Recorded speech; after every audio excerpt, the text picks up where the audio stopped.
வணக்கம். நீங்கள் இணைந்திருப்பது தினகரன் செய்தி பிரிவின் இரவு நேர பிரதான செய்தி அறிக்கையோடு. செய்தி தொகுப்பு தினகரன் செய்தி பிரிவு. செய்திகளை வாசிப்பவர் நீக்லாஸ் குறிஞ்சிகன். விரிவான செய்திகளுக்கு செல்ல முன் முதலில் தலைப்புச் செய்திகள். தமிழர் இனவழிப்பு நாளில் புலிகொடியுடன் வீதிக்கு இறங்கிய மக்கள். பிறந்த நாளில் ராணுவ வாகனம் மோதி யுவதியொருவர் யாழ்ப்பாணத்தில் இன்று உயிரிழந்தார். மட்டு மயிலத்தமடு மேச்சத்தரை விவகாரம் தேர்தலுக்கு முன்னர் தீர்த்தால் சலூட் அடிக்க தயார் என ஆளும் தரப்பு மட்டக்களப்பு எம்பி தெரிவிப்பு. ஈரான் ஜனாதிபதி இப்ராஹிம் ரஷியின் கடைசி நிமிடங்கள் வெளியாகிய காணொளி.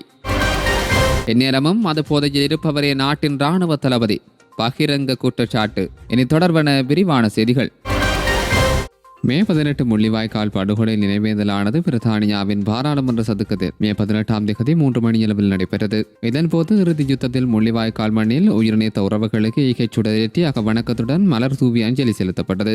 பிரித்தானியா தமிழர் ஒருங்கிணைப்பு குழு, தமிழ் இளையோர் அமைப்பு, ஐக்கிய ராச்சியம் ஆகியவற்றின் ஏற்பாட்டில் நடைபெற்ற இந்த அஞ்சலி நிகழ்வில் புலிக்கொடிகள் ஏந்தியவாறு மக்கள் அஞ்சலி செலுத்தினர். பிறந்த நாளில் ராணுவ வாகனம் மோதி யுவதியொருவர் யாழ்ப்பாணத்தில் இன்று உயிரிழந்துள்ளார். வாதரவத்தையைச் சேர்ந்த சுதாகரன் சாருயா என்ற 23 வயதான யுவதியே உயிரிழந்தவர் ஆவார். புத்தூர் கனகம் புலியடி வீதியில் வீரவாணி சந்தியில் துவிச்சக்கர வண்டியில் குறித்த யுவதி பால் கொண்டு சென்ற போதே குறித்த விபத்து இடம்பெற்றுள்ளது. விபத்தில் காயமடைந்தவரை வைத்தியசாலைக்கு கொண்டு சேர்ப்பதில் தாமதம் ஏற்படவே செல்லும் வழியிலேயே யுவதி உயிரிழந்தார். யுவதியின் சடலம் அச்சிவேலி பிரதேச வைத்தியசாலையில் வைக்கப்பட்டுள்ளது. விபத்து சம்பவம் தொடர்பாக ராணுவத்தினரிடம் அச்சிவேலி போலீசார் விசாரணைகளை மேற்கொண்டு வருகின்றனர்.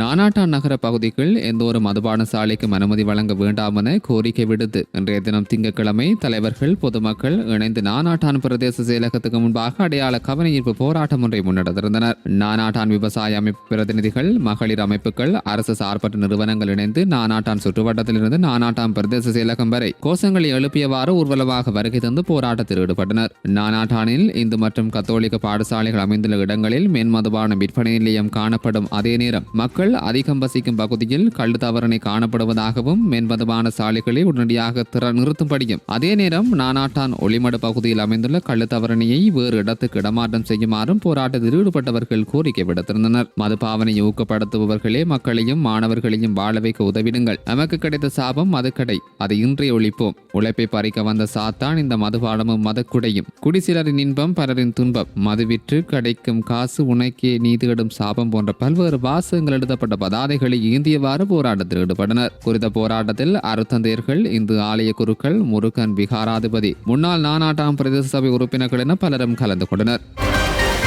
கல்முனை வடக்கு பிரதேச செயலக பிரச்சினைக்கு தேர்தலுக்கு முன் தீர்க்கப்பட வேண்டும். அதேவேளை ஆளுந்தரப்பு அமைச்சராகவும் அமைப்பாளராகவும் ஜனாதிபதிக்கு கொடி பிடிப்பவர்கள் மட்டக்களப்பு மாவட்ட சமூகத்துக்கு சேவை செய்ய துணிவிருந்தால் தேர்தலுக்கு முன்னாடி மாதவனை மயிலந்தபடி மேச்சத்தரை விவகாரத்தை தீர்த்தால் சலூட் அடிக்க தயார் என முன்னாள் கிழக்கு மாகாண சபை உறுப்பினரும் EPRLF சிரேஷ்ட தலைவருமான ராத்துரை ரெட்டாம் சவால் விடுத்துள்ளார். மட்டக்களப்பு ஊடக அமையத்தில் இன்று திங்கட்கிழமை இடம்பெற்ற ஊடக மாநாட்டில் இவ்வாறு சவால் விடுத்துள்ளார். மட்டக்களப்பு அம்பாறை மாவட்டத்தை பொறுத்தமட்டில் தேர்தல் காலங்களில் சில விடயங்களில் தூக்கி நிற்பது கல்முனை வடக்கு பிரதேச செயலகத்துக்குரிய அதிகாரங்கள் தொடர்பாக 89ஆம் ஆண்டு அரசின் பொது நிர்வாக அமைச்சினூடாக வழங்கப்பட்ட அதிகாரம், அதன் பிரகாரம் வழங்கப்பட்ட செயலகங்கள் இயங்கி வருகின்றன.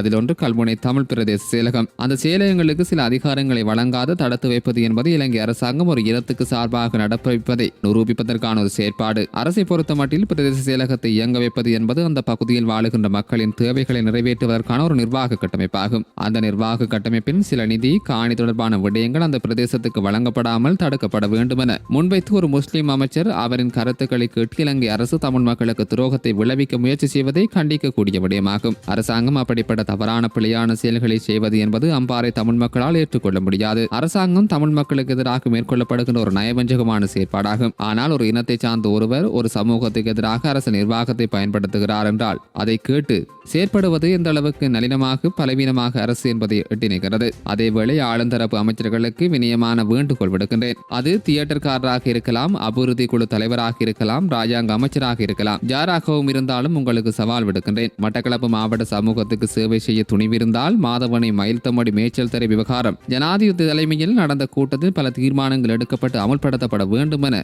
முடிவெடுக்கப்பட்டது. அதனை நடைமுறைப்படுத்துவது அரசு நிர்வாகம். எனவே ஆளும் தரப்பு அமைச்சராகவும் அமைப்பாளராகவும் ஜனாதிபதிக்கு கொடிபிடிக்கின்ற நீங்கள் முடிந்தால் தேர்தலுக்கு முன்னால் மாதவனை மயிலத்தபடி பிரச்சனையை தீர்க்கப்பட வேண்டும். அதனை செய்தால் நான் சல்யூட் அடிக்க தயார் என்றார். இந்த ஆளுந்தரப்பு உள்ள அமைச்சர்களுக்கு வினயமாக ஒரு வேண்டுகோளை நான் விடுக்கின்றேன். அது தியேட்டர்காரராக இருக்கலாம், அது அபிவிருத்தி குழு தலைவராக இருக்கலாம், அல்லது பிரதி ஆறாக இருக்கலாம். உங்களுக்கு இந்த மட்டக்களப்பு மாவட்ட சமூகத்துக்கு சேவை செய்ய துணிவிருந்தால் நான் உங்களிடம் சவால் விடுக்கின்றேன். மாதவன மயிலத்த மடு ஜனாதிபதி தலைமையில் நடந்த கூட்டத்தில் பல தீர்மானங்கள் எடுக்கப்பட்டு அமல்படுத்தப்பட வேண்டும் என முடிவெடுக்கப்பட்டன. அந்த முடிவை நடைமுறைப்படுத்துவது அரசு நிர்வாகம். நீங்கள் ஆளுந்தரப்புக்கு அமைச்சராக இருக்கின்ற நீங்கள், ஆளுந்தரப்புக்கு அமைப்பாளராக இருக்கின்ற நீங்கள், ஜனாதிபதிக்கு கொடி பிடிக்கின்ற நீங்கள் முடிந்தால் தேர்தலுக்கு முன்னாடி மாதவன மயிலத்தமடு பிரச்சனை தீர்க்கப்பட வேண்டும். நீங்கள் வழி செய்யுங்கள், நாங்கள் உங்களுக்கு சல்யூட் அடிக்கின்றோம். கடந்த காலத்தில் தமிழர்கள் 22 நாடாளுமன்ற உறுப்பினர்கள் முப்படையினரையும் வைத்திருந்தது வரலாறு. ஆனால் இவைகளிலிருந்து இலங்கை அரசாங்கமும் சர்வதேசமும் எங்களை ஏமாற்றியது நாங்கள் நினைவடைந்து அனைத்தையும் இழந்துள்ளோம். எனவே எமக்கு உள்ள ஒரே ஒரு பலம் வாக்கு பலம். அதற்கு ஒற்றுமையே எமது பலம் என்பதை நிரூபிக்க வேண்டுமாயின் எதிர்வரும் ஜனாதிபதி தேர்தலில் அனைத்து கட்சிகளும் ஒன்று சேர்ந்து ஒருமித்த முடிவுகளை எடுக்க வேண்டும் என முன்னாள் கிழக்கு மாகாண சபை உறுப்பினரும் இபிஆர்எல்எஃப் சிரேஷ்ட தலைவருமான துரைரட்னம் கோரிக்கை விடுத்துள்ளார். மட்டக்களப்பு ஊடக அமையத்தில் இன்று திங்கட்கிழமை இடம்பெற்ற ஊடக மாநாட்டில் இவ்வாறு அவர் தெரிவித்திருந்தார். வடக்கு கிழக்கில் ஏற்பட்ட இறுதி யுத்தத்தில் மனித அவலங்கள், மனித உரிமை மீறல், படுகொலை செய்த சம்பவங்கள் தொடர்பான மிகவும் நீண்ட காலமாக பல முயற்சிகள் சர்வதேசத்தின் கவனத்தை ஈர்ப்பதற்காக பல கட்சிகள், தனிநபர்கள், பொது அமைப்புகள், பாதிக்கப்பட்டோர் பல நடவடிக்கையை எடுத்து அந்த நடவடிக்கையின் விகாரமாக முள்ளிவாய்க்காலுக்கு சர்வதேச மன்னிப்பு சபை செயலாளர் நாயகம் வந்து அஞ்சலி செலுத்தியமை சர்வதேசத்தின் வாழ் ஈர்த்தவர்களுக்கு வெற்றியாகும். இதற்கு நன்றி தெரிவிக்கின்றோம். முள்ளிவாய்க்கால் நினைவேந்தலில் ஈடுபட்டவர்கள் மீது போலீசார் நடந்து கொண்ட முறை என்பது ஏற்புடையதல்ல. எந்த மனித நாகரிகத்தை ஏற்றுக்கொண்டவர்களும் அவர்களுடைய செயற்பாடுகளை ஏற்றுக்கொள்ள முடியாது. அப்படிப்பட்ட துயரமான சம்பவங்களை வன்மையாக கண்டிக்கிறோம். ஜனாதிபதி பொது வேட்பாளர் தொடர்பாக வடக்கு கிழக்கில் பல கருத்துக்கள் உலா வருகின்றது. மீண்டும் மீண்டும் அழுத்தமாக கூறிக்கொள்ளுகின்றோம். 4 தசாப்தங்களுக்கு மேலாக வடக்கு கிழக்கில் தமிழர்களுக்காக இருந்தது ஒரு தனிமனித சுதந்திரமானது வாக்களிக்கும் உரிமையாகும். ஒரு தனிமனிதன் தனது உரிமையான வாக்கினை அளித்து ஒருவனை வெற்றி பெற வைப்பதும் தோல்வியடைய வைப்பதும் அவனுடைய சிறப்புரிமையாக இவராலும் மறக்க முடியாது. கடந்த காலத்தில் 22 நாடாளுமன்ற உறுப்பினர்களையும் அரசின் முப்படைக்கு சமனான முப்படையினரையும் வைத்திருந்த வரலாறு உண்டு. ஆனால் இவைகளிலிருந்து இலங்கை அரசாங்கம் சர்வதேச சக்திகளுடன் எங்களை ஏமாற்றியது. நாங்கள் நனினமடையப்பட்டோம். இன்று இவைகள் அனைத்தும் இழந்து இடம் தெரியாத, தடம் தெரியாத சடலங்கள் புதைக்கப்பட்ட நிலையில், குழந்தைகள் காணாமலாக்கப்பட்ட நிலையில், தாய் தந்தையை இழந்து பரிதவிக்கின்ற நிலையில், அனைத்தையும் இழந்த நிலையில் எமக்கு இருக்கின்ற ஒரே ஒரு பலம் ஒற்றுமை என்பதை வடக்கு கிழக்கு தமிழ் தரப்புகள் மறந்துவிடக்கூடாது. அது மட்டுமல்ல, கிழக்கு மாகாண மக்கள் பலவீனம் அடைந்திருக்கின்றோம். ஒற்றுமையே எமது பலம் என்பதை நிரூபிக்க வேண்டுமாயின் எதிர்வரும் ஜனாதிபதி தேர்தலில் ஒற்றுமையாக அனைத்து கட்சிகளும் ஒன்று சேர்ந்து ஒருமித்த முடிவுகளை எடுக்க வேண்டும் என கேட்டுக்கொள்கிறேன் என்றார். 22 பாராளுமன்ற உறுப்பினர்களை நாங்கள் வைத்திருந்தவர்கள் வடக்கு கிழக்கு வாழ் தமிழ் மக்கள். அரசாங்கத்தில் இருக்கின்ற முப்படை சமனாக படைகள் இருந்த வரலாறுகளும் நமக்கு உண்டு. ஆனால் இவைகள் இருந்தே இலங்கை அரசாங்கம் ஏமாற்றியது, சர்வதேச மேன்மை ஏமாற்றியது. நாங்கள் நளினமடையப்பட்டோம். இன்று இவைகள் அனைத்தும் இழந்த நிலையில் 22 பாராளுமன்ற உறுப்பினர்களும் இல்லை, முப்படைகளும் நம்மிடம் இல்லை.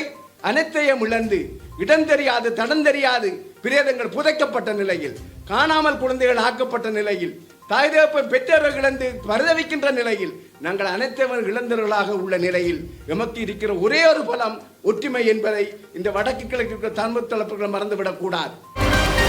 இந்தியா குஜராத்தில் உள்ள சர்தார் வல்லபாய் பட்டேல் சர்வதேச விமான நிலையத்தில் ISIS அமைப்புடன் தொடர்புடைய 4 பேரை குஜராத் பயங்கரவாத தடுப்பு பிரிவினர் கைது செய்துள்ளதாக இந்திய ஊடகங்கள் செய்தி வெளியிட்டுள்ளன. குறித்த 4 பேரும் இலங்கையர்கள் என்றும் இஸ்லாமிய அரசுடன் தொடர்புடையவர்கள் என்றும் குஜராத் பயங்கரவாத தடுப்பு பிரிவு தெரிவித்துள்ளது. கைது செய்யப்பட்டவர்கள் தொடர்ந்து விசாரணைகளுக்கு உட்படுத்தப்பட்டுள்ளதாக கூறப்படுகிறது. இந்த நிலையில் அவர்கள் அகமதாபாத்தில் வந்த நோக்கத்தை கண்டறியும் வகையில் முதற்கட்ட விசாரணைகள் ஆரம்பிக்கப்பட்டுள்ளன. அவர்கள் இலங்கையில் இருந்து சென்னை வழியாக அகமதாபாத் சென்றதாக தெரிய வந்துள்ளது. மேலும் திட்டமிட்ட இலக்கை அடைவதற்கு முன்பே குஜராத்தில் வைத்து கைது செய்யப்பட்டுள்ளார்கள் என்று குஜராத் பயங்கரவாத தடுப்பு பிரிவு தெரிவித்துள்ளது. மேலும் சந்தேக நபர்கள் பாகிஸ்தானில் உள்ள தங்களின் உத்தரவுக்காக காத்திருந்ததாக தகவல்கள் வெளியாகியுள்ளன.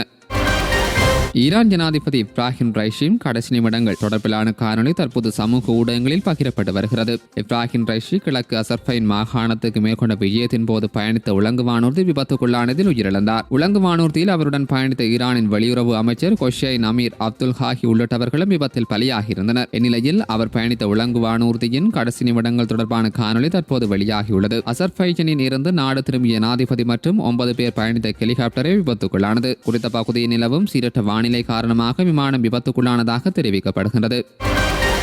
எந்நேரமும் மதுபோதையில் இருப்பவரே இந்த நாட்டின் ராணுவ தளபதி என ஸ்ரீலங்கா பொதுஜன பெரமுனவின் நாடாளுமன்ற உறுப்பினர் சந்தீப வீரக்கொடி குற்றம் சுமத்தியுள்ளார். நாட்டின் பாதுகாப்பு துறையின் அதி உயர் பதவிகளை வகித்து வரும் பாதுகாப்பு செயலாளர் கமால் குணரட்ன மற்றும் மேஜர் ஜெனரல் ராணுவ தளபதி லுகும் லியனகி ஆகியோரை சந்திம கடுமையாக விமர்சித்துள்ளார். மேலும் கருத்து தெரிவித்த அவர், நாட்டில் ராணுவ தளபதி என்று ஒருவர் இருக்கின்றார். அவர் எப்போதும் மது அருந்திய வண்ணம் இருப்பவர். ராணுவத்தில் சிறந்த திறமையானவர்கள், உயர் பதவிகளை வகிக்கக்கூடியவர்கள் இருக்கின்றார்கள். இவ்வாறு வயோதிபர்களை அரசியல் ரீதியாக பதவிகளில் அமர்த்துவதனால் அவர்களுக்கே நாட்டில் என்ன நடக்கிறது என்பதே தெரியாது. முன்னாள் ஜனாதிபதி விரட்டியடிக்கும் வரையில் இவர்கள் என்ன செய்தார்கள்? புலனாய்வு பிரிவினரும் வயோதிப பாதுகாப்பு பிரதானிகளும் என்ன செய்தார்கள்? அனைவரும் 55 வயதை கடந்தவர்கள். இந்த செயற்பாடுகளுக்கு பொருத்தமற்றவர்கள் என குறிப்பிட்டவர்களுக்கு பதவி வழங்கப்பட்டுள்ளது. இந்த பதவிகளுக்கு தகுதியானவர்கள் வீட்டுக்கு அனுப்பி வைக்கப்பட்டுள்ளதுடன் அரசியல் பலத்தினை கொண்டு வயோதிபர்கள் பதவிகளில் அமர்த்தப்பட்டுள்ளனர். பாதுகாப்பு செயலாளர் என்ற ரீதியில் அசாத் தாலி, கிஷார் கிஸ்புல்லா போன்றவர்கள் சிறையில் அடைத்தார்கள். எனினும் நீதிமன்றம் அவர்களை குற்றமற்றவர்கள் என தீர்ப்பளித்தது. அவர்களுக்கு நட்ட ஈடு வழங்கப்பட்டதா? தங்களுக்கு எதிரானவர்களுக்கு மட்டும் இவர்கள் எதிராக செயற்படுகின்றனர். நாட்டில் நடக்க வேண்டியது எதனையும் இவர்கள் செய்வதில்லை.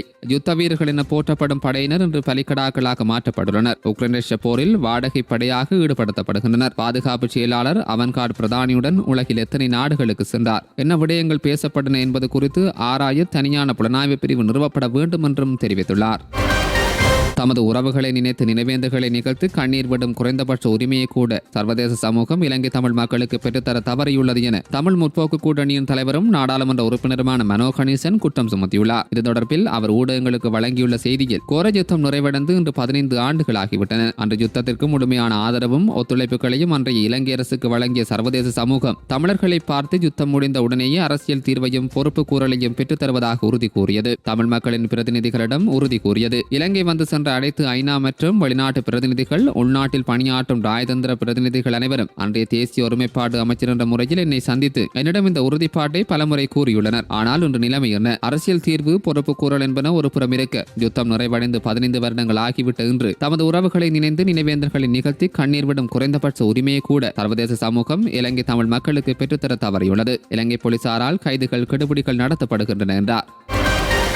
4 வருட கடூழிய சிறை தண்டனை விதிக்கப்பட்டுள்ள பூஜ்ய கலகொடா அத்து ஞானசார தேரருக்கு ஜனாதிபதி பொது மன்னிப்பு வழங்குமாறு மகாநாயக்க தேரர்கள் ஜனாதிபதியிடம் கடிதம் மூலம் கோரிக்கை விடுத்துள்ளனர். வெசாக் போயா தினத்தை முன்னிட்டு ஞானசார தேரருக்கு பொது மன்னிப்பு வழங்குவதற்கான ஏற்பாடுகளை மேற்கொள்ளுமாறு கோரிக்கை விடுக்கப்பட்டுள்ளது. கடந்த 2016ஆம் ஆண்டு குரகல விகாரை தொடர்பில் கருத்து வெளியிட்டதன் மூலம் மதங்களுக்கிடையில் முரண்பாடுகள் ஏற்படுத்தும் வகையில் செயற்பட்ட குற்றச்சாட்டின் பேரில் ஞானசார தேரருக்கு அண்மையில் நீதிமன்றினால் 4 வருட கடூழிய சிறை தண்டனை விதிக்கப்பட்டது. இது தொடர்பில் மகாநாயக்க சங்கம் அனுப்பியுள்ள கடிதத்தில், கலகொடை அத்தே ஞானசார தேரர் கடந்த காலங்களில் இலங்கையில் சிங்கள பௌத்த தேசியத்துக்காக குரல் எழுப்பியதுடன் சமூகத்தில் இடம்பெற்று வரும் சில தீவிரவாத செயற்பாடுகள் தொடர்பில் பாதுகாப்பு தரப்பினருக்கு தெரியப்படுத்தவும் நடவடிக்கை எடுத்துள்ளார். இலங்கை சமூகத்தில் சில தீவிரவாத சக்திகள் பரவுவதை தடுக்க பாதுகாப்பு படையினருக்கு ஆதரவு கிடைத்துள்ளது என்பது ரகசியமல்ல. தேசிய ஒருமைப்பாடு மற்றும் சமூக ஆதரவு தேவை. எனவே இவ்விடயம் தொடர்பில் ஜனாதிபதியின் கவனத்தை ஈர்த்து கலகொடவை சேர்ந்த ஞானசார தேரர் மன்னிப்பு வழங்க நடவடிக்கை எடுக்க விரும்புகிறோம் என தெரிவிக்கப்பட்டுள்ளது.